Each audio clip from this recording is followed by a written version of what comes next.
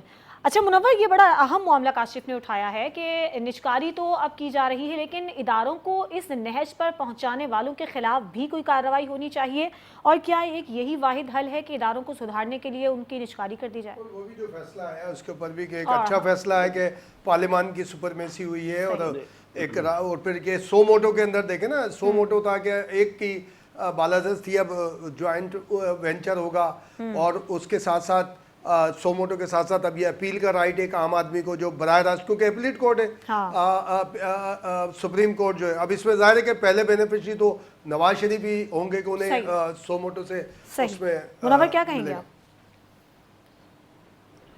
میں یہ سمجھتا ہوں کہ نجکاری کا عمل جو ہے وہ بالکل بھی درست نہیں ہے. کسی بھی حالت میں اسٹیٹ اون جو ادارے ہوتے ہیں ان کو پرائیویٹائز نہیں کیا جانا چاہیے. میں یہاں پہ اپنی بات کی دلیل کے طور پہ، میں ابھی دنیا میں سب سے بڑی ایئر لائن قطر ایئر لائن چلا کون رہا ہے؟ اسٹیٹ چلا رہی ہے. دنیا کی سب سے بڑی ٹرین جو ہے وہ لندن سے نکلتی ہے اور یورپ کے آخری کنٹری پرتگال تک جا کے وہ چل رہی ہوتی ہے. کون چلا رہا ہے؟ اسٹیٹ چلا رہا ہے، یورپی یونین چلا رہی ہے. جہاں جہاں پہ ان ممالک کے سے گزرتی ہے وہاں کی حکومتوں کا کنٹریبیوشن ہوتا ہے وہاں پہ. صحیح. گیس، آئل، یہ پوری دنیا میں وہ ریاستی ادارے ہی ان کے اوپر کنٹرول رکھتے ہیں. ٹیلی کام کی انڈسٹری جو ہے اس میں مجھے تو نہیں یاد پڑتا کبھی، نہ ہی میری کو معلومات میں کبھی گلف میں کہیں پہ بھی کوئی پرائیویٹائز وہ اس طرح کا کوئی دائرہ ہو.